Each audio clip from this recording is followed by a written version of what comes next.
네, 안녕하세요. 성공채배 시작 접정보센터 이남규입니다. 네, 안녕하세요. 한혜진입니다. 네, 2018 하반기 공채가 드디어 그 막을 올렸습니다. GS와 KT가 서류 지원을 이미 시작을 했고요. 10대 그룹사의 74%가 이번 9월에 서류를 시작한다고 합니다. 네, 국내에 손꼽히는 대표 기업들이기 때문에 많은 취준생들이 이 하반기 채용 소식을 손꼽아 기다렸을 것 같습니다.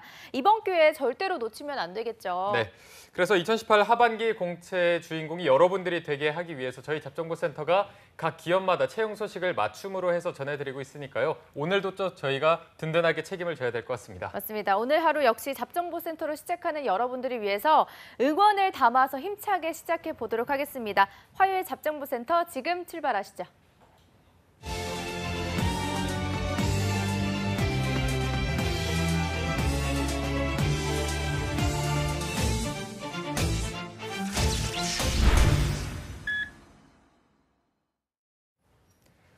네, 취준생들에게 가장 적합한 취업 타이밍을 찾아서 최고의 취업 역량을 펼칠 수 있도록 성공 취업의 맥을 짚어드리는 마감 임박 취업 골든타임 시간입니다. 탈락의 아픔 두 번의 후회는 없도록 저희가 도와드리겠습니다. 네, 올 하반기 취준생들의 꿈을 이루어줄 마법 같은 시간입니다. 오늘은 SK 하이닉스의 채용에 대한 전반적인 리뷰, 그리고 올 하반기 공채를 전망해보는 시간을 가져볼까 하는데요. 네. 오늘 변명은 조금 깁니다. SK그룹의 인재상과 부합하는 남자, 리포터의 차재원 컨설턴트님 모셨습니다. 어서 오십시오. 안녕하십니까. 맞습니다. 네, 오늘 보니까 별칭이 좀 예사롭지 않은데 이게 또 어떤 뜻이 있는 건가요? 예, 거의 매주 이런 식으로 어디랑 맞다고 말을 하고 있는데 막상 제가 이 대본을 지금 보고 나니까 괜히 적은 걸 아닌가 싶은 걱정은 되는데요.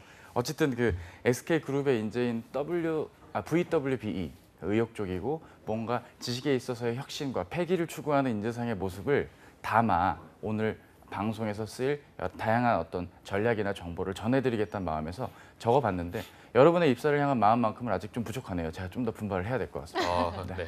충분하십니다. 감사합니다. 네, 그럼 오늘 차 코치님과 함께하는 시간도 역시 기대를 좀 해보도록 할 텐데 매년 대졸 공채 채용 시장에서 SK 하이닉스 채용이 차지하는 비중이 타 기업과 비교해봤을 때 꽤 높다고 할 수가 있을 텐데요. 지난 채용 시즌마다 보여준 SK 하이닉스의 특징이 있다면 어떤 거라고 할 수 있을까요?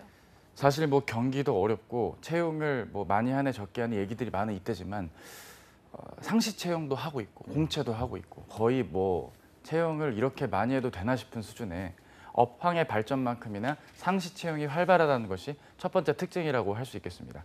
실례로 지금 9월 3일자로 SK그룹 하반기 공채가 떴는데 그 이전에 이제 IT 부문에서 별도의 채용이 또 있었고요.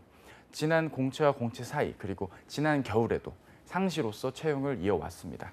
일단 기본적으로 이런 류의 어떤 채용이 있는다는 것은 일단 단순히 업황이 좋다는 측면도 있겠지만 어느 정도 현장에서 인력을 요구하는 것, 그 이상의 것에서 많은 신입 수요가 있다는 측면에서 우리에게 시사하는 바가 굉장히 크다고 할 수 있겠습니다. 가능하면 이제 잠재력이 있는 인재를 좀 조기에 빨리 뽑아가지고 현업에 바로바로 투입을 하고 해당 업체에서 요구되는 인력의 수요만큼이나 어떤 산업 수요의 니즈를 좀 맞춰야 되는 측면에서라도 이 인재 채용에 좀 적극적이라는 것이 첫 번째 SK 하이닉스 채용의 특징이라고 할 수 있겠고요. 또 하나의 채용은 이공계 분들에게 있어서는 정말 중요한 기회 아닌 기회라고 할 수 있겠습니다. 사실 현장에서 학생분들을 지금 만나다 보면 뭐 자동차 쪽 관련된 기계공학도 분들도 뭐 적극적으로 반도체 업체 쪽에 지원을 이어가셔야 되는 상황이거든요. 사실 뭐 예년과 달리 채용이 여러분들에게 유리했던 쪽으로 돌아가지가 않기 때문에 산업 수요가 많은 이 반도체 업계와 관련된 여러 가지 수요의 특징을 고려한다면 이 하이닉스 채용을 놓쳐서는 안 되겠습니다. 네. 일단 뭐 SK 같은 경우는 공채와 상시 채용 모두 활발히 활용하고 있는 기업인 것 같은데 기업 인사팀이 좀 의지가 느껴지는 것 같기도 합니다. 실제로 차 코치님이 보시기에는 SK 하이닉스의 신입사원 채용에 대해서 좀 어떻게 평가를 할 수 있을까요? 예, 굉장히 훌륭하다고 할 수 있겠습니다. 이게 뭔가 짜여진 대로 답변을 한 듯한 느낌이 들긴 하지만 이게 단순히 무슨 양산기술자나 공정통합 담당자만 엄청 많이 뽑는다 이런 식으로만 단면으로 보셔서는 안 되고요. 이를테면 소프트웨어라든가 데이터 사이언스, 머신러닝과 같은 특수한 분야에서의 인재들도 정말 두루두루 채용을 하는 것이 특징이라고 할 수 있겠습니다. 따라서 다양한 부문의 적재적소에 반도체와 관련된 여러 부문에서의 채용을 골고루 이루어지고 있다는 점, 그리고 상시로 사람들을 많이 채용한다는 점에선 커버리지적으로도 그렇고 채용의 깊이에서도 그렇고 양면에서 두루두루 채용에 있어 많은 고민을 하고 있는 인사팀의 특징을 확인할 수 있고요.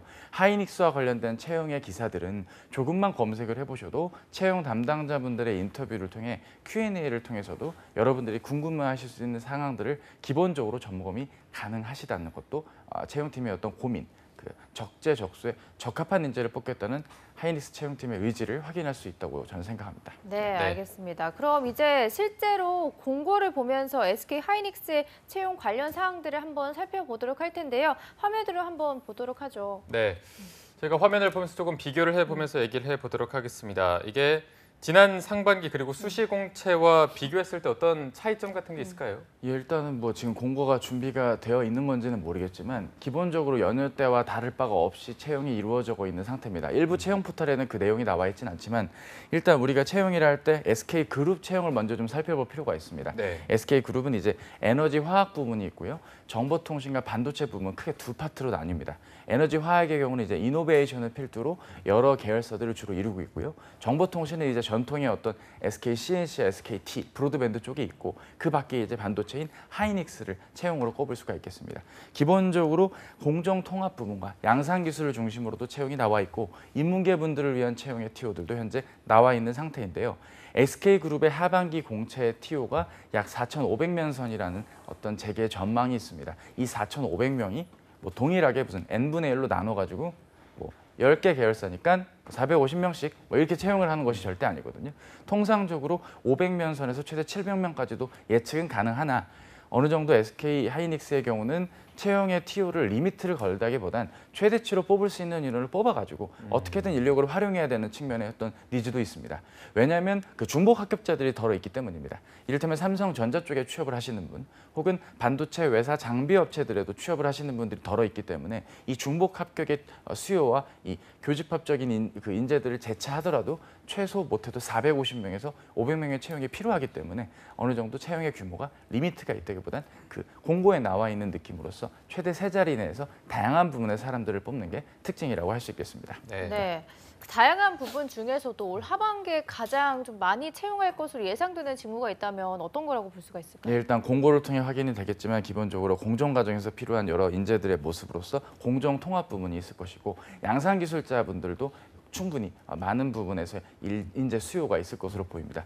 왜냐하면 결국 반도체 공정에 필요한 필수 요소에서 해당 상황에서 현장에서 쓸 수 있는 인재를 좀 적시에 필요로 하기 때문에 관련 부분에서 세 자릿수에 가까운 인재의 채용이 예상되고 인문계 분들에 대한 수요도 분명 이번에 공고가 있고 떴기 때문에 지원을 하시는 것은 뭐 말리진 않겠지만 그렇게 많은 인재를 뽑진 않을 것이다라는 전망이 우세합니다. 따라서 SK 하이닉스에서 영업을 해야 돼와 같이 좀 단편적으로 막연한 느낌으로 제조사에서의 영업을 희망하시기보단 어느 정도 여러 부문에 대한 지원 아래서 혹시 여기서도 한번 내가 B2B 영업에 한번 도전해 볼까라는 심산으로서 상향 지원을 한다는 느낌으로 좀 경쟁이 치열하겠지만 인문계 분들의 경우는 그렇게 지원을 해주시는 것이 일단 전략 아닌 전략이라고 할 수 있겠습니다.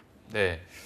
자, 아무래도 채용 인원이 많이 있는 만큼 지원자 또한 그만큼 많을 것으로 예상되면서 지원자들의 걱정이 조금 더 커질 것 같은데 그래서 실제로 구직자들이 걱정할 만한 사항들에 대해서 차 코치님께서 좀 팩트 체크를 해주는 시간을 가져보도록 하겠습니다. 좀 시원시원하게 답변을 부탁드리겠고요. 자, 먼저 SK 하이닉스는 우대 전공자가 아니면 즉 복수 전공이나 부전공자들에게는 불이익 있는 회사다 아니다. 제가 뭘 들 것 같습니까? O는 아니겠죠. 예, 그렇죠. X죠. 예. 아무래도 채용 규모가 넓다 보니까 우대 전공만으로는 사람을 뽑을 수는 없는 것이 현실입니다. 다만 우대 전공자인 분들에게는 아무래도 업무에 바로 적용을 할 수 있는 그런 전공 적합도적인 면에 강점이 있기 때문에 우대 전공자분들을 우대한다는 거지. 복수 전공이나 부전공, 약간 살짝 지식적인 면에서 메인 전공자보단 아쉬울 수 있다고 판단되는 분들한테 뭐 억지로 이거 안 돼요, 또 불리해요라고 하지는 않고요. 그 전공자들을 제1 전공자들을 뛰어넘을 수 있을 만큼의 업무에 적합한 내용들 혹은 직무에서 요구되는 면이 단순히 지식만은 아닐 겁니다. 업무를 대하는 관점이라든가 태도적인 면의 특징들을 고려했을 땐 일정 부분 뭐 불리하다가 일부 있을 수도 있지만 이게 뭐 채용이 안 되고 뭐 떨어뜨리고 이런 식으로 이분법적으로 접근하셔서는 안 되겠습니다. 네, 불이익이 있는 건 아니지만 그만큼의 직무 적합도가 높다면 충분히 붙을 수 있다라고 정리를 해볼 수 있을 것 같습니다. 네. 자, 그리고 이번 하반기 공채를 지원하는 분들 중에 지난 상반기 또 올해 상시 채용에서 진행했을 때 탈락의 아픔을 딛고 이번에 다시 재지원하시는 분들도 많을 것 같습니다. 이 부분도 정말 궁금한데 혹시 재지원한다면 불이익이 있을지. 예, 원활한 진행을 위해 제가 판넬을 준비했습니다. 언제 네. 생겼죠 그거? 짜잔. 네. 이게 아이고. 생방송 아니겠습니까? 예, 피디님 고생이 많으신데요. 당연히 X 네, 말씀을 드립니다. 불이익이 없다. 예, 왜냐하면 일단 계속 말씀드리지만 어쨌든 뽑는 이 규모가 상당히 많고 또 그 부분이 상대적인 면에서의 아쉬움인 거지 절대적으로 그분이 뭐 문제가 있다고 하는 건 분명 아니기 때문에 네. 이런 면에서 채용에는 좀 관대한 편이라고 할 수 있고요. 가끔 이제 이런 분들이 계세요. 이제 복붙을 해도 되냐 뭐 이런 분들의 질문들이 있는데 일단은 서류를 탈락했던 분의 경우는 당연히 복사해서 붙였을 때 오는 효과야 절대적으로나 상대적으로 좀 미미할 수 있기 때문에 서류를 탈락하신 분들의 경우는 특히 재지원하는데 불이익이 없고 이왕이면 좀 그리 업그레이드가 되어야겠다. 이따가 다시 또 설명을 드리겠지만 경험 선택을 좀 잘 해주셔야 된다는 게 특징이라 할 수 있겠습니다. 네. 차 코치님이 조금 전에 자소서 말씀을 해주셨는데 좀 궁금한 게 하나가 뭐 예를 들어 자소서를 쓸 때 회사에 대한 뭐 애정이나 그런 내용이 빠지면은 그게 또 어떤 감점이나 안 좋게 보는 경우가 있나요? 예, 사실 일반적인 제조업체 채용이 그런 류의 지원 동기를 묻는 게 일반적인 게 현실입니다. 하지만 네. 이따가 문항들을 살펴보겠지만 SK그룹의 자소서 문항의 특징상 어떤 회사의 애정도라든가 내용을 담고 있는 것이 거의 없습니다. 3번 문항에 전문성을 기르기 위한 면을 묻는 문항을 제외한다면 일반적으로 지원자의 과거의 경험, 그 과거의 지식을 쌓았던 모습을 통해서 비추어 보는 겁니다. 헤아려 보고 이 지원자가 입사 이후에도 특정한 업무 상황에 적합한 업무 적합도와 직무 적합도를 따지기 위한 문항들을 이루고 있기 때문에 적어도 SK그룹, 특히 하이닉스 지원을 함에 있어서 회사에 대한 애정도라든가 관심을 굳이 회사의 현황이라든가 내용을 비추어서 말씀드리실 필요는 없습니다. 그건 이제 향후에 면접 때 면접관님의 질문에 대한 답변으로서의 영역인 거지 지금 자기소개서 안에 억지로 그 문항을 꾸겨서 3-4문장씩 넣는다고 해서 크게 달라지는 건 없는 게 SK 하이닉스 자소서 항목에 대한 답변의 특징이라고 할 수 있겠습니다. 네.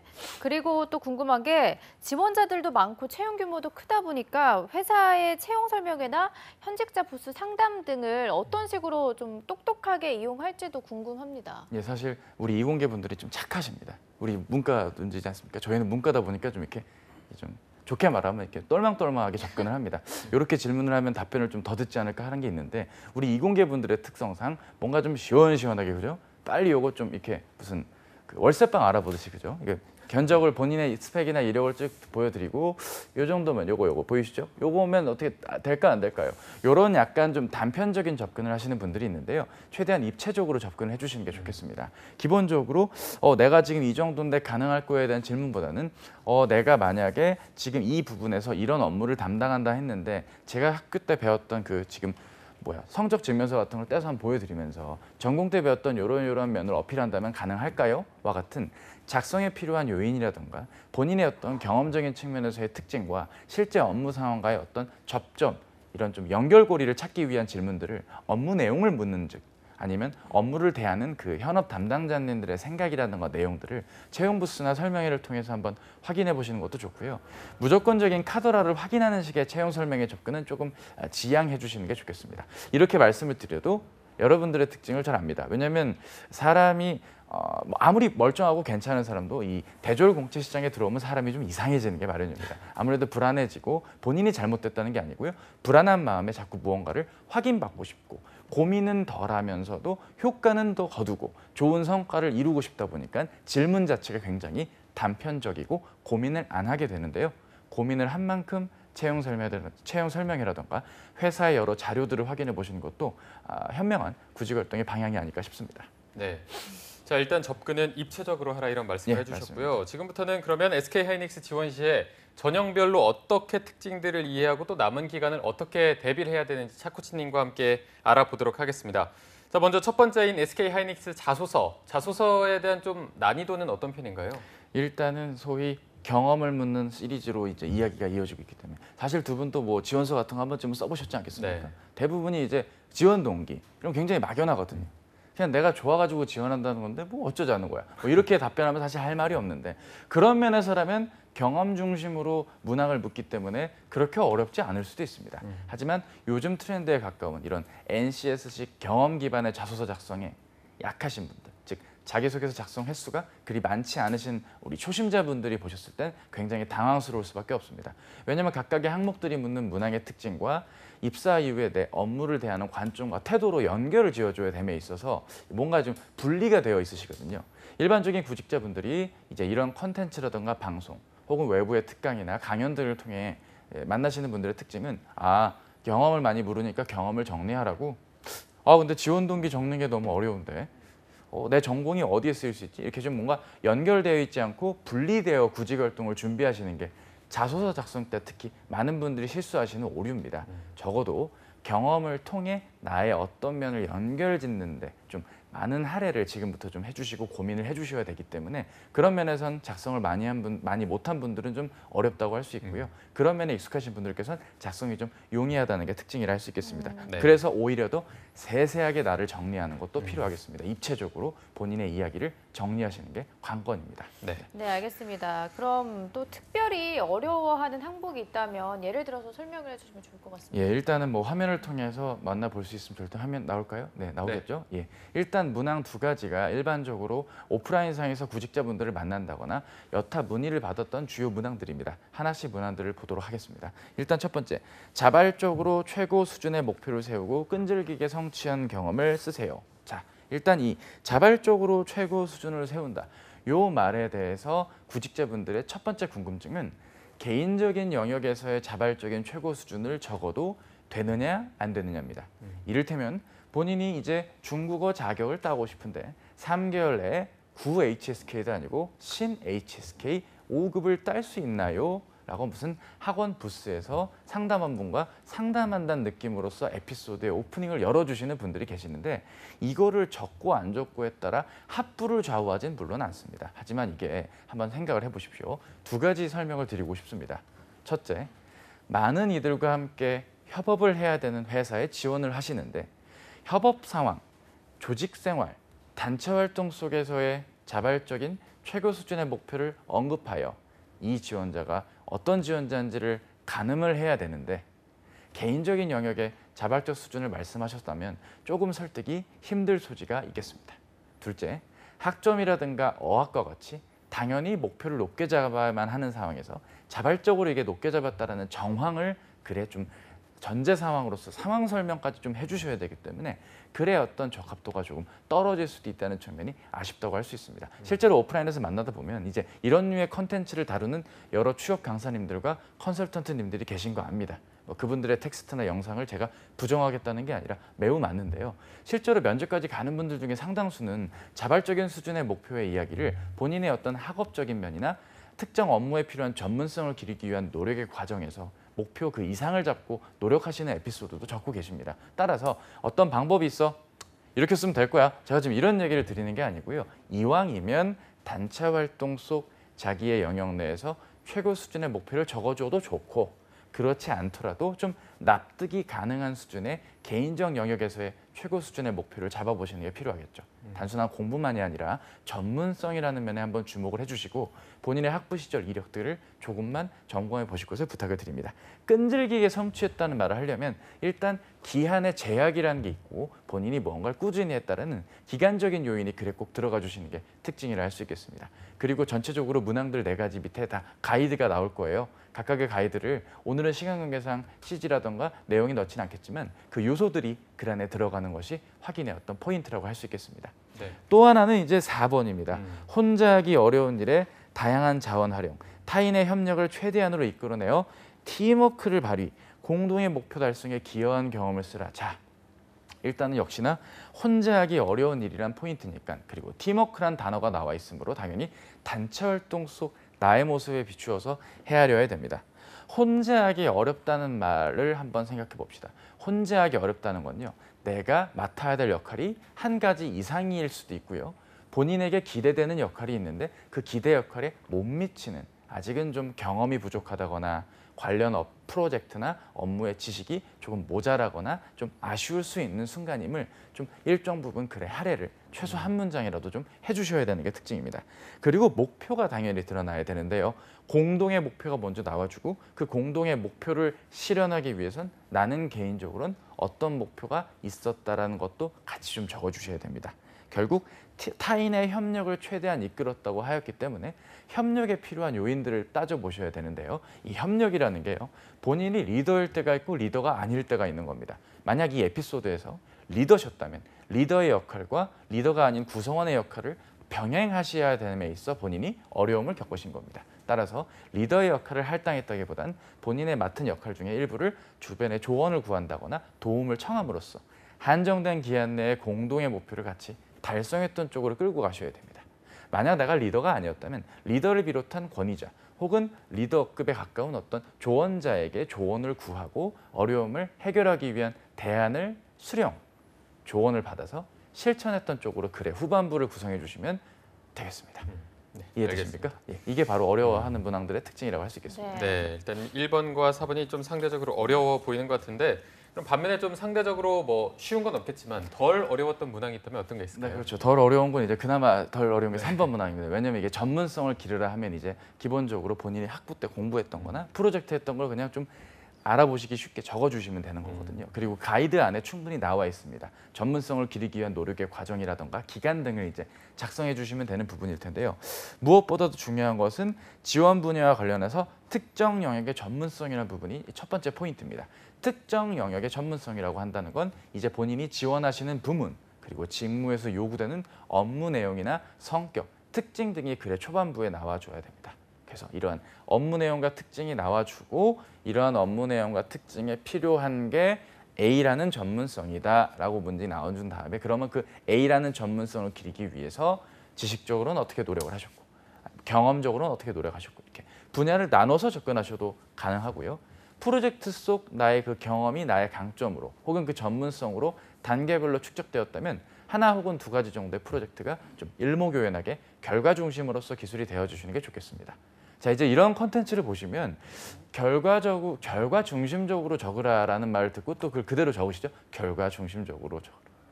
그래놓고 이제 본인의 이제 하드디스크에 있는 글을 꺼내 보시면 굉장히 답답함이 드실 겁니다. 그러니까 결과 중심적으로 적으라는 게 대체 무슨 뜻이야라고 이제 이해가 안 되실 수도 있는데 분명히 말씀을 드리자면 미주알 고주알 그 과정을 세세하게 소개하시는 게 결과 중심적인 게 아닙니다.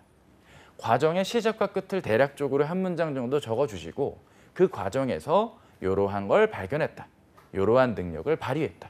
그 과정 속 이러한 것의 중요성을 깨달았다. 식으로 두세 문장 이내에 결과를 전반적으로 훑어주시고 그걸 통해 추출, 배양 같은 거 이렇게 쭉 추출해갖고 나의 포인트를 잡는 식의 인과관계에 의거한 구성으로서 한번 글이 나와주신다면 어렵지 않게 작성이 가능하시리라 생각합니다.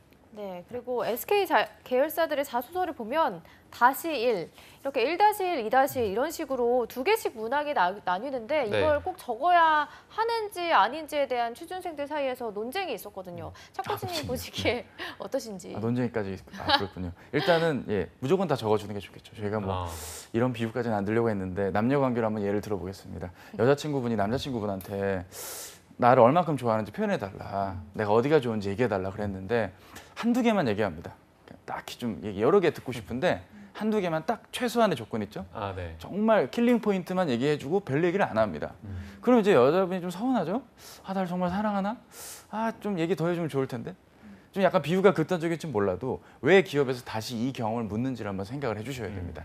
단순한 서류 평가에서의 요소라기보단 이거를 면접 전형 등에도 활용이 가능한 영역일거니와 앞부분에 대한 설명이 너무 한쪽 면에 치우친 프로젝트나 경험이면 또 다른 측면에서의 나의 그냥 개인적인 경험 등을 또 적어주셔서 양면으로서 좀 접근해줘야 되는 효과적인 문화이기 때문에 이거 적어도 돼요? 경험이 별로 없는데요? 라고 생각하지 마시고요. 같은 경험 속 에피소드를 뭐 관계 안에서의 나 개인적인 나로 나눠보신다든지 아까 뭐 1번 문항 같은 목표도 단체 활동 속에서의 어떤 최고 수준의 목표 개인적인 영역의 최고 수준의 목표로 나누어서 한번 접근해 보실 수 있는 도구이기 때문에 오히려 친절하게 외쳐줘야겠죠. 너한테 관심이 많다고 나 이런 사람이라고 여러 방면에 어필을 해주셔야 된다는 측면에선 남자친구의 어필과도 크게 다를 바가 아닌 게 아닌가 저는 생각이 됩니다. 네, 네. 알겠습니다.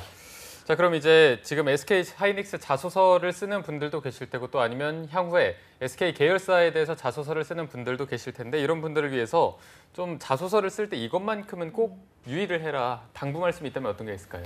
예, 원래 준비한 당부가 뭐 되게 뭐 많습니다. 사실 방송 시간 다 해도 이 당부가 끝이 없는데 시간 관계상 제가 적어도 이것만큼 꼭 기억해야 된다는 걸 분명히 좀 말씀을 드립니다. 네. 왜 이 기업에서 경험을 자꾸 묻는지 우리가 이유를 알아야 됩니다.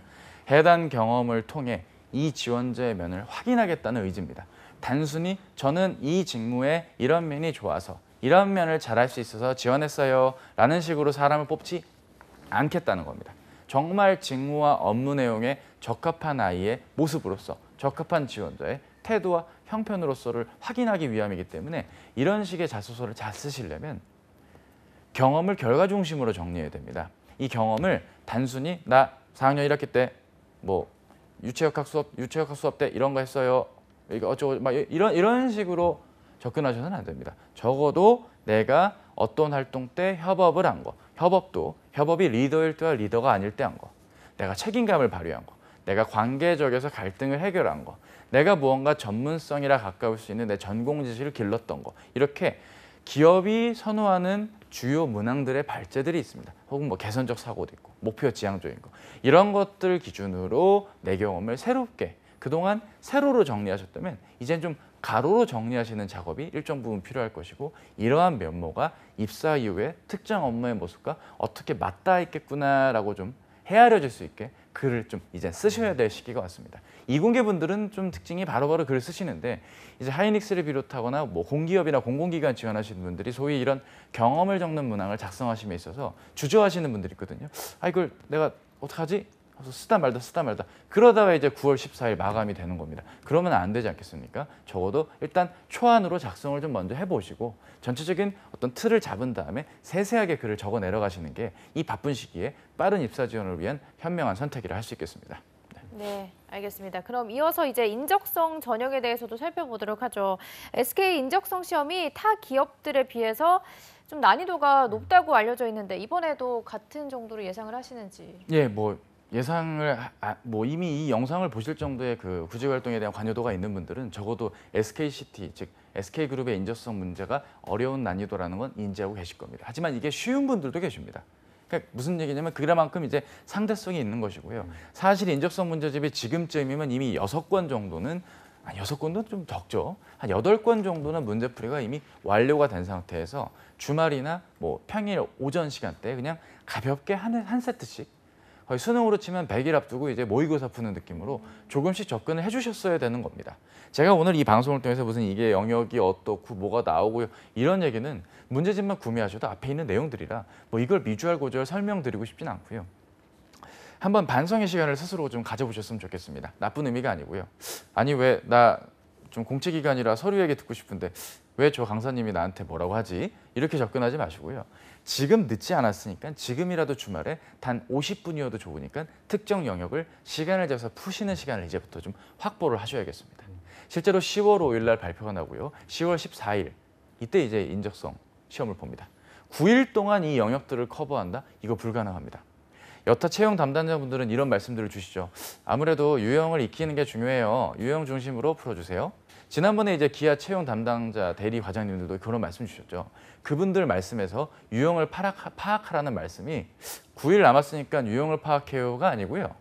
4개월 9일, 6개월 9일 동안 유형을 파악하고 꾸준히 문제를 풀어달라는 의미의 어떤 말로일지도 모릅니다. 따라서 이제 이런 유형들, 이를테면 난이도가 제일 어려운 게 이제 언어인지라는 거, 아니면 심층적인 부분들, 혹은 이제 수리 파트에서 표를 파악하고 이런 마킹하는 이런 일부 영역들이 있는데 이런 영역들의 문제를 좀 어렵게 접근했다가, 그러니까 얼마 남지 않은 기간 동안 이거 급하게 유형을 파악하다가 문제 당일날 고사장에서 문제 유형을 익히고 이제 좀 어떤 식인지 감이 온다라고 하다가 그냥 탈락을 해서는 안 되지 않겠습니까? 따라서 각각의 유형들을 단순히 익히자는 차원을 넘어서 이제는 실전에 가까운 세트풀이도 병행을 해야 되고요.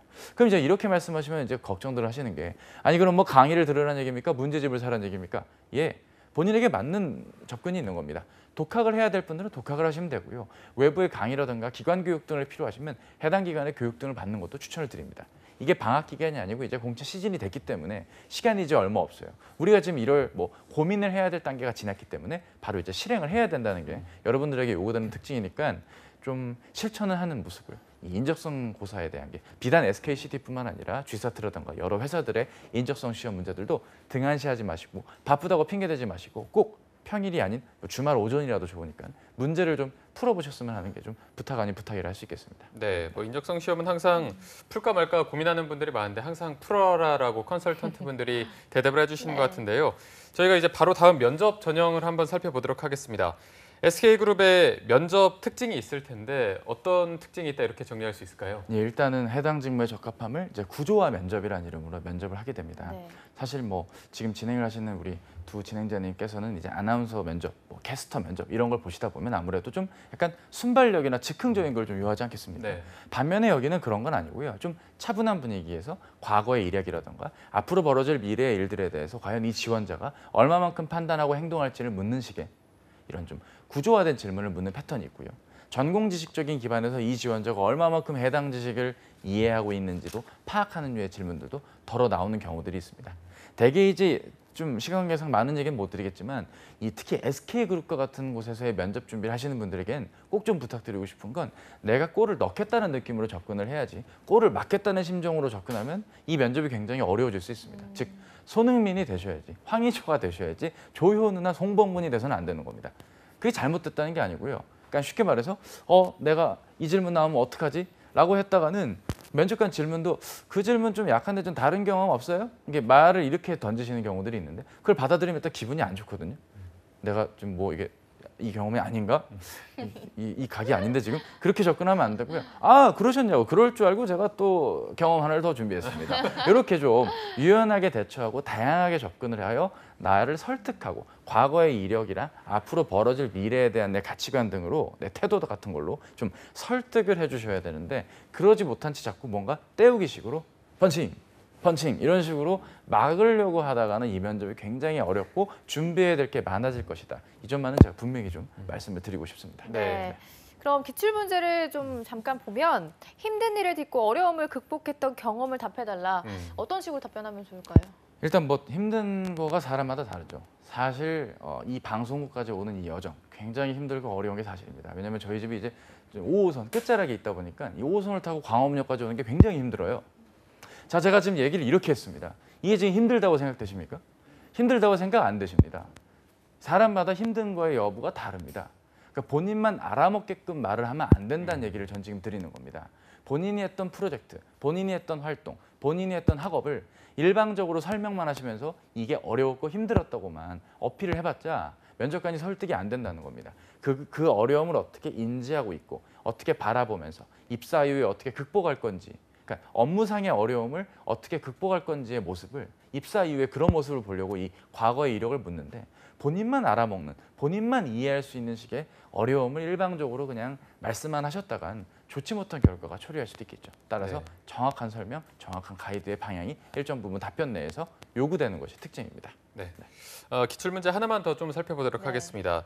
전보다 나은 생각과 노력으로 좋은 결과를 거두었던 경험에 대해서 말해달라 하는데 이건 또 어떻게 답하는 게 좋을까요? 네, 이런 거를 할 때는 아무래도 이제 자꾸 그 하나의 단어에 꽂히는 게 마련입니다. 이를테면 이 문항에서 지금 뭐 더 나은 결과, 그러니까 좋은 결과, 그러니까 좋은 결과의 기억이 별로 없어요. 우리 죄송한데 공모전 수상이나 교수님 자네 잘하네 뭐 이런 인정을 한 거 아니면 졸업 작품을 냈네 이거 말고는 우리께 기억이 없거든요. 따라서 뭔가 좋은 결과라는 걸 어필하고 싶으시다면 이전의 결과가 좋지 못했던 상황이 좀 설명이 되어야 됩니다. 근데 그거를 못 하신 채 공모전 출품했는데요. 이런 게 어려웠지만 잘 됐습니다. 라고 하시기보단 사실 이전에는 공모전 출품 결과가 좋지 못했습니다. 실패의 원인이 이런 이유였기 때문입니다. 따라서 그 원인을 파악하여 보다 더 나은 결과를 위한 두 가지 노력 끝에 결과가 좋았습니다. 식의 구성으로 설명이 플로우가 있어야 되는 겁니다. 결말에 맞게 이야기를 좀 끌고 가주시는 게 일정 부분 필요하다 할 수 있겠습니다. 네, 이번 면접 에서도 이런 부분이 마찬가지니까 참고하시는 게 좋겠습니다. 네.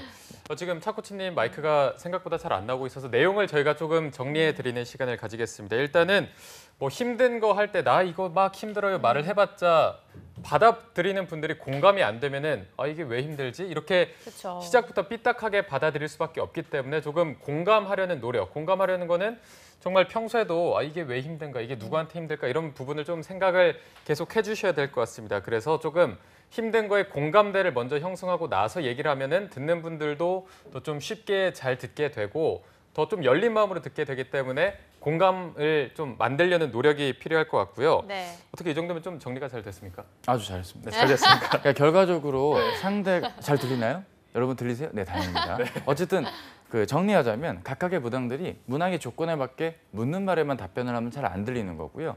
해당 문항에 대한 답변의 내용이 본인만 이해되지 않고 네. 평가자가 평가를 잘할 수 있게 보다 더 친절하게 설명이 그 답변의 앞뒤에 구성해서 필요하다는 걸 설명을 드렸습니다. 네. 네, 알겠습니다. 그럼 끝으로 예비 SK맨을 꿈꾸면서 하반기 공채를 준비하고 있는 우리 취준생 여러분들에게 신의 한 수를 주시죠. 네. 이 신의 한 수를 대본을 짜다가 이걸 제가 읽어야 되나 싶을 만큼 오글거려서 혼났지만 시간 관계상 짧고 굵게 말씀드리겠습니다. 기대하고 있습니다. 예, 1도 없어요. 여러분들 이 상태로 대충 준비하면 잘 지내? 아니 잘 못 지내. 이런 일이 벌어지는 거예요. 그러니까 부탁인데 노래를 바친다는 게 아무 준비, 즉 전형별 특징이 이렇게 명확한데 준비를 안 하면 안 되겠죠? 잘 지내고 싶으시면 1도 없지 않게 잘 준비해서 SK그룹 하반기 공채, 자소서부터 면접까지 잘 대비하시는 여러분 되셨으면 좋겠습니다. 네. 힘내십시오. 차코치님이 클로징 멘트 준비하는 만큼만 준비하면 합격을 그럼요. 하실 것 같습니다. 감사합니다. 네. 네, 오늘 도움 말씀 주신 위포트의 차재원 컨설턴트와 함께했습니다. 이따가 2부에도 또 함께하도록 하겠습니다. 오늘 고맙습니다. 고맙습니다. 네, 잡정보센터 1부에서 준비한 내용은 여기까지고요. 잠시 후 2부에서는요. 신세미 캐스터와 함께하는 일자리 방방 곡곡이 준비되어 있고요. 네, 그리고 명실상부 잡정보센터 최고의 취업 컨설턴트 차코치님과 함께하는 스펙 감별사도 준비되어 있습니다. 네, 어디 가지 마시고요. 채널 고정.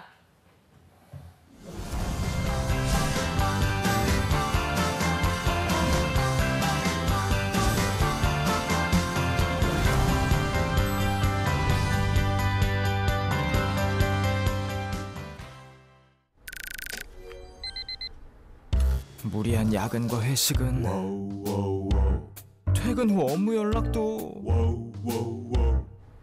7월 1일부터 300인 이상 사업장의 노동시간이 단축됐으니까요. 집중해서 일하면 회사도 가족도 더 많아진 일자리로 청년들도 일은 줄이고 생활은 높이는 행복 밸런스 일생활 균형. 고용노동부가 함께합니다.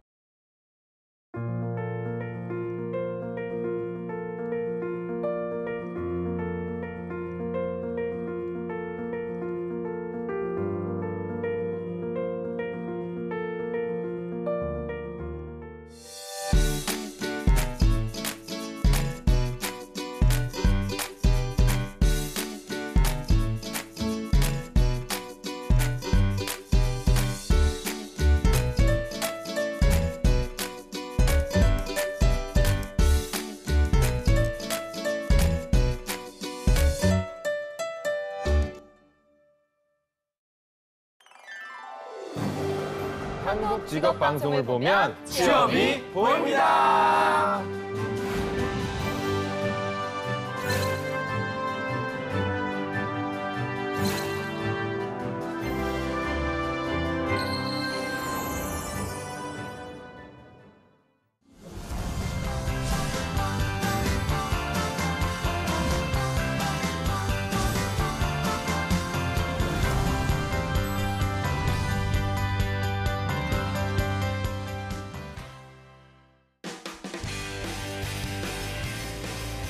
네, 성공섭의 시작 잡정보센터 2부의 문을 또 활짝 열어봤습니다. 저희가 2부에서는요. 명실상부 잡정보센터 최고의 취업 컨설턴트죠. 차재원 코치님과 함께하는 코너 스펙 감별사가 준비되어 있고요. 네, 그리고 전국 각지의 생생한 채용 소식을 알아보는 일자리 방방곡곡도 준비되어 있습니다. 지금 바로 만나보시죠.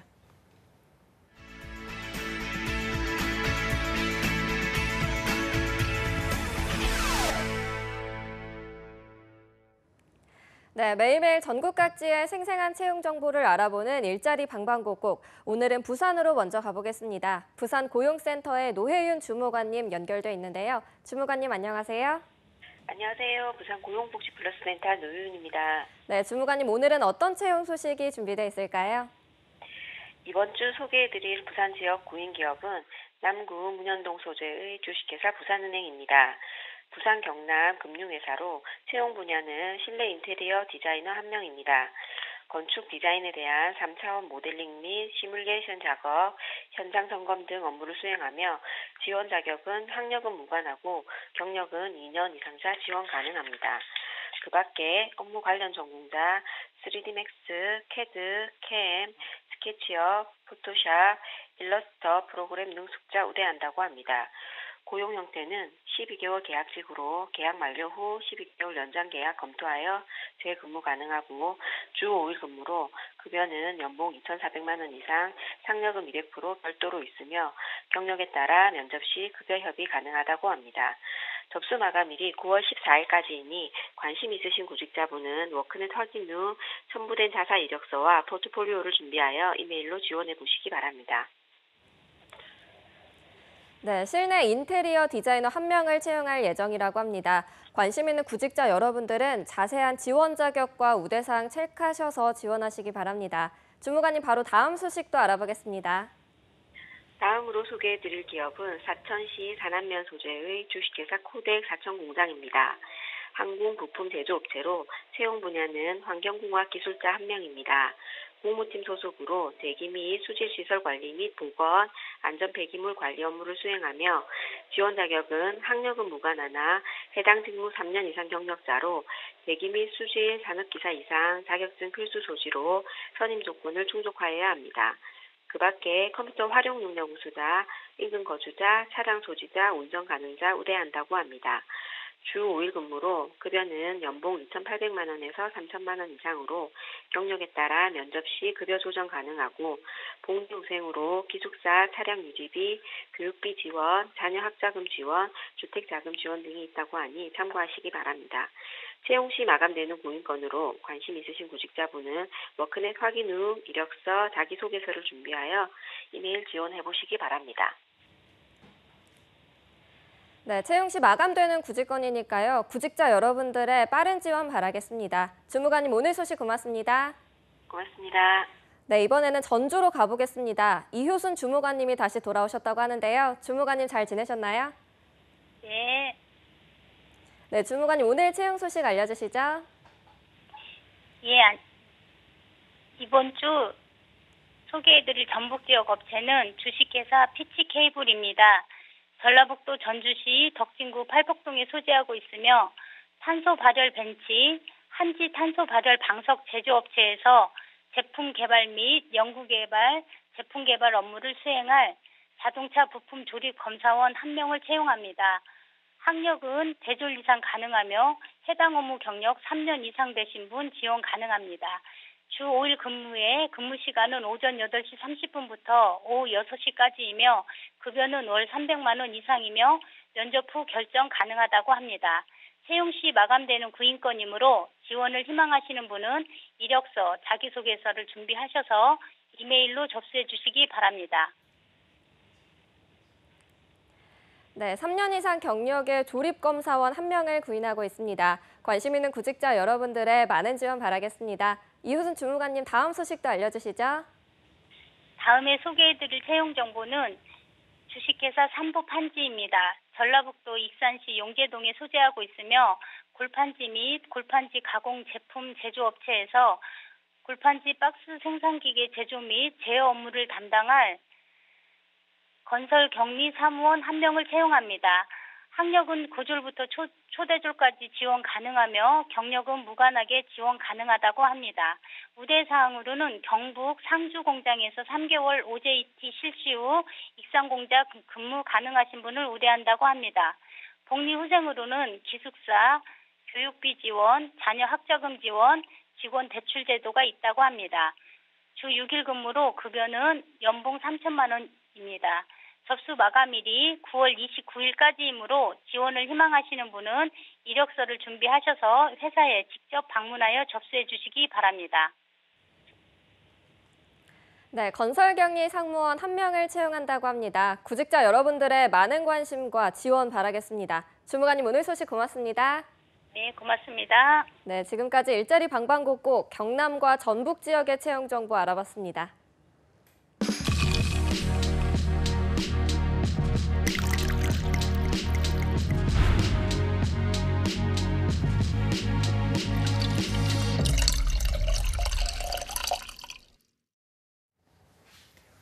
네, 답답하고 막막한 취업 현실, 취준생들이 할 수 있는 거라고는 없고 기댈 곳은 스펙 쌓기밖에 없는데요. 네, 하지만 스펙도 스펙 나름입니다. 사람에게 맞는 옷이 있듯이 스펙이 과연 내게 맞는 걸까 고민하는 여러분들도 정말 많다고 합니다. 네, 그래서 탄생했습니다.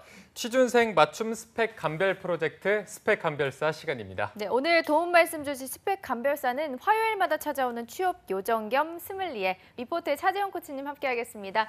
어서 오십시오. 안녕하십니까. 반갑습니다. 또 본 것 같아요. 예, 그런 느낌. 그러니까요. 가까워지는 느낌 너무 좋은데요. 예. 네, 저희가 오프닝 때 항상 지금 이제 하반기 공채가 막이 열렸다 했는데 네네. 지금 이 시점에도 내가 뭘 지원해야 되나 이제 막 서류는 뜨고 있는데 어디를 어떻게 지원해야 되는지 좀 모르는 분들도 있을 거란 말이죠. 이분들한테는 좀 어떤 조언을 할 수가 있을까요?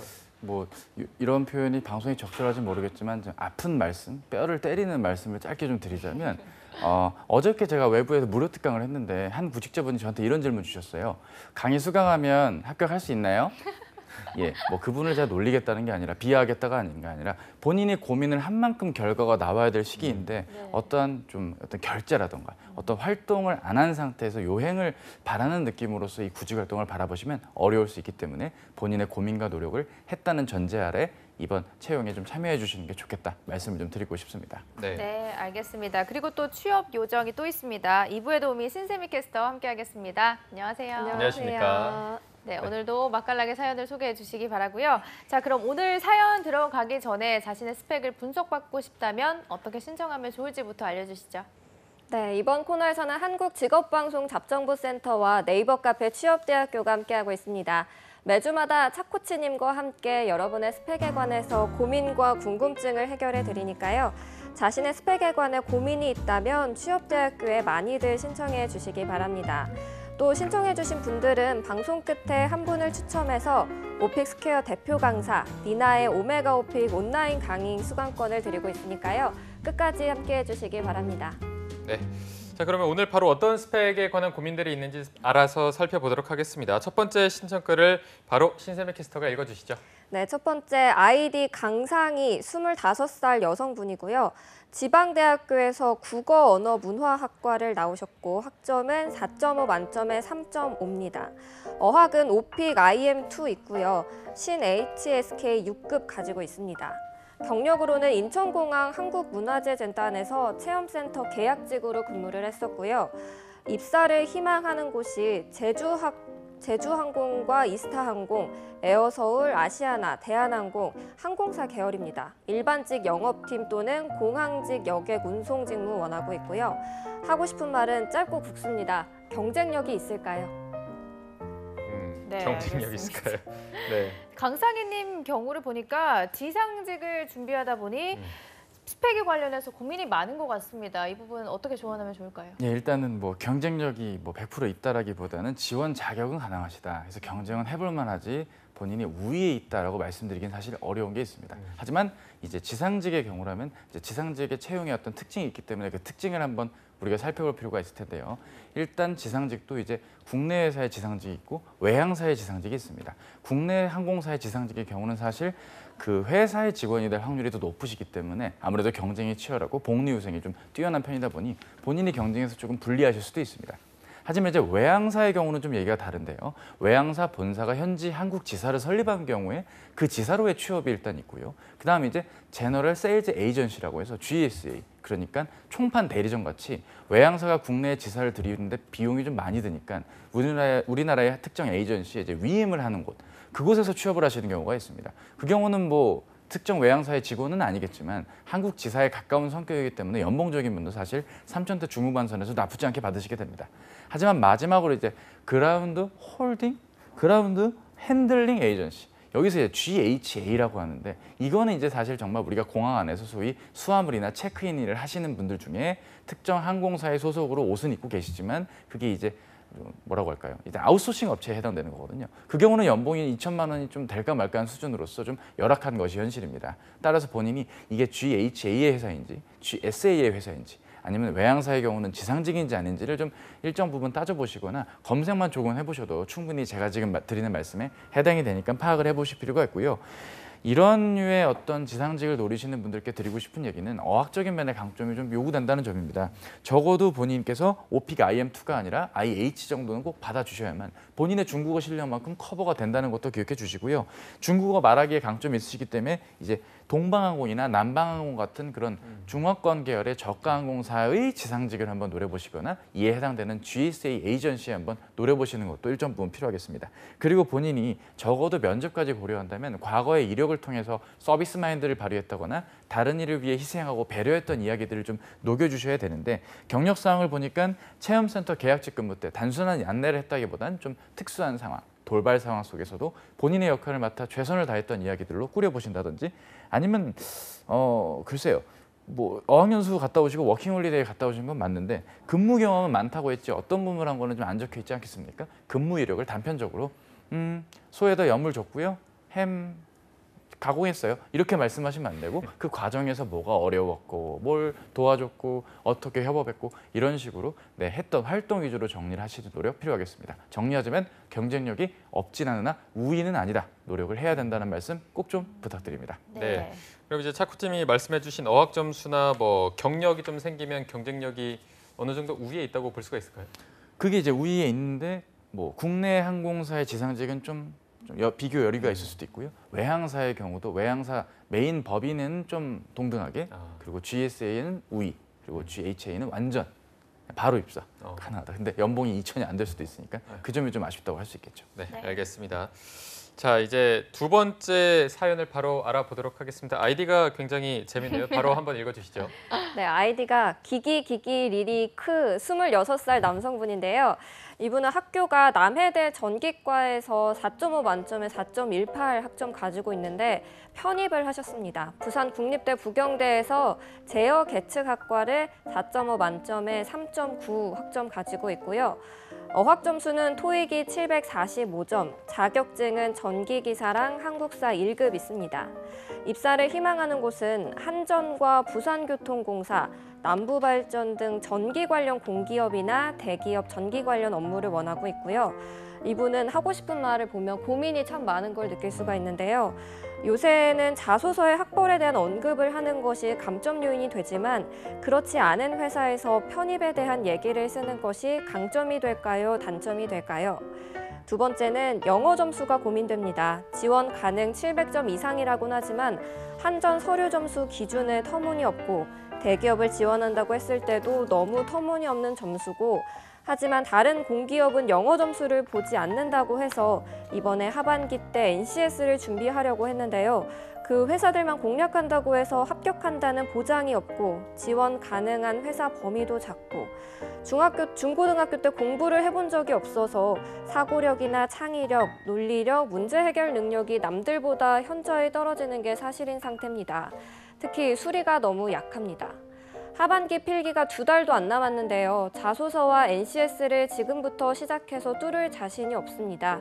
물론 지금 합격한다는 생각보다는 지금부터 생각해서 좋은 경험이 되겠고 미루는 것보다는 빠르게 진행이 되겠지만 현실적으로 가능성이 없어서 2마리 토끼를 잡기보다는 하반기를 버리고 영어에 올인해서 토익이나 토스를 올려볼까 합니다. 현실적으로 냉정하게 봤을 때 현재 영어 점수를 올릴 필요가 없을까요? 그렇다면 지금부터 NCS 공부를 하는 게 맞을까요? 네.